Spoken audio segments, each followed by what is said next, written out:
Didier, agent recenseur pour la commune de Saint-Denis. Je suis affecté sur le secteur de Belle-Pierre.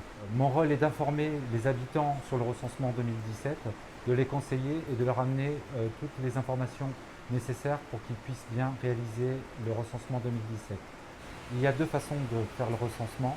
La méthode en ligne par internet, donc je leur mets à disposition les identifiants et les codes d'accès, ou je leur laisse à disposition le dossier à remplir et je dois repasser le récupérer par la suite.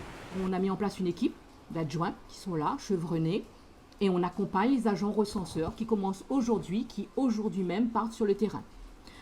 Le recensement, on le dit à la population, et je le répète encore, le recensement est obligatoire. Il est prévu par la loi. Donc il s'impose aux citoyens. Cette loi l'a encadré, et cette loi a réparti des rôles. Il y a une partie du rôle qui incombe à l'INSEE. L'INSEE organise, l'INSEE contrôle le recensement.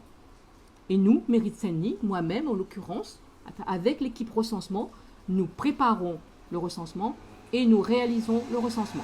Ce qui est important de souligner, c'est que en fait, dans la préparation, l'agent recenseur, pour qu'il ait une confiance de l'habitant, il devra être muni d'une autorisation.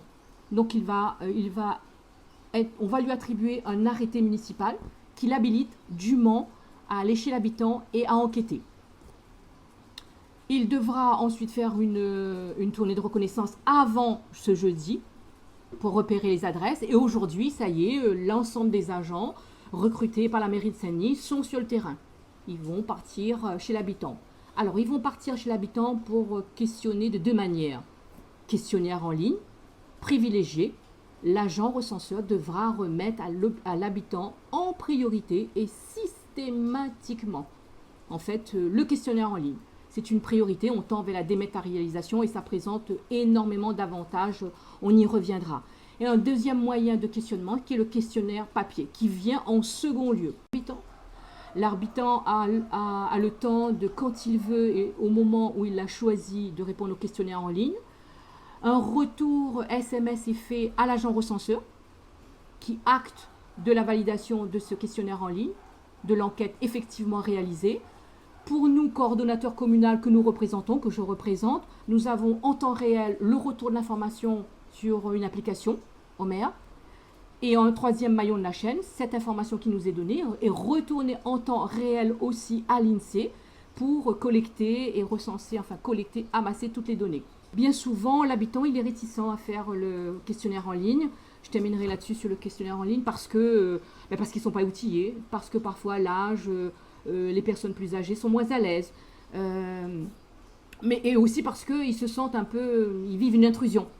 Il n'y a pas de confidentialité, il n'y a pas de secret professionnel, donc ils hésitent à avoir recours à ce questionnaire en ligne. Et pourtant, ce questionnaire en ligne est très sécurisé. Et tout est contrôlé aussi par une commission qui a été mise en place, qui vérifie cette confidentialité, qui est la Commission nationale de l'informatique et des libertés. J'ai reçu le courrier de la mairie pour m'informer que j'allais être recensée. Et voilà, aujourd'hui, un agent il est passé chez moi pour me recenser. Il m'a proposé le recensement par Internet. C'est beaucoup plus rapide. Plus simple, puisque tout au long de la saisie, on est guidé. Le recensement, il sert à connaître la population officielle de la commune. Et donc, ça va permettre de définir l'aménagement du territoire. Le recensement sert aussi pour l'État à nous verser une somme, une dotation globale de fonctionnement. C'est pour cela que le recensement, il est obligatoire, il est utile et il reste simple.